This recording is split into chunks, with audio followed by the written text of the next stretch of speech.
You'll notice that my hair is cut, but I think I'm getting more of a bald spot, according to Kate. Part 2. Follow up on 2 questions that people have asked about the cemetery. What does it take to maintain a cemetery? So last week I shared about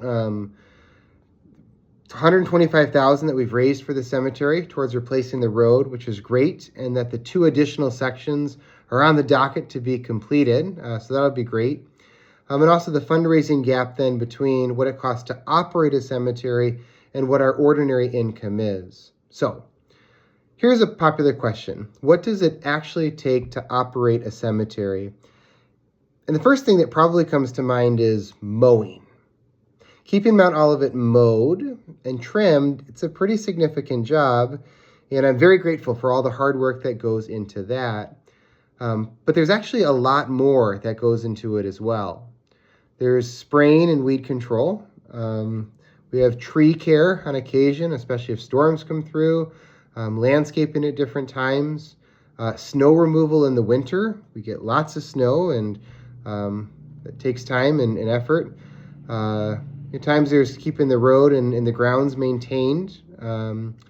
Think about the cost of equipment that goes into that, the size of it, the fuel. On occasion, we do monument repairs for that.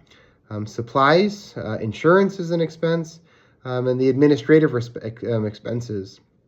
But also think about this, that a lot of people don't consider, everything that goes into the work of being a sexton.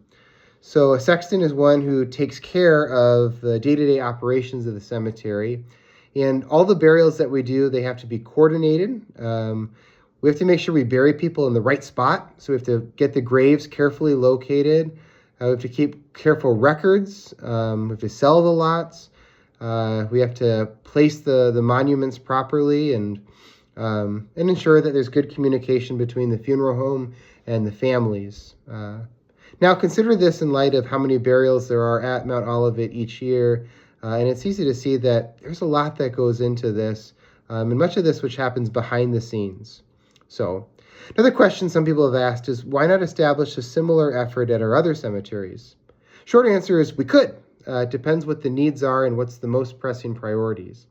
So all of our cemeteries accept donations, but each is in a different financial position. Some of our cemeteries are in great financial shape and very well taken care of, and that saves me a lot of stress. Others are in a decent enough position where we're okay. Donations would definitely help, but we're not in as difficult of a position. So maybe more on some of those in time. Each cemetery board works with me, your lousy pastor, to monitor its finances and then to determine if we need to do something additional for fundraising. So our 2 big things that walk on, at least right now, to focus on, because we can only have so many things that we focus on, is the general upkeep fund for Mount Olivet Cemetery and helping to get that to a much safer spot. And then we'll continue our work on the elevator and work to get that paid off in time. So thank you. You are great. I am terrible. Father Philip is great. Father Ben is great. And you are great. So at least we're 3 out of the 4.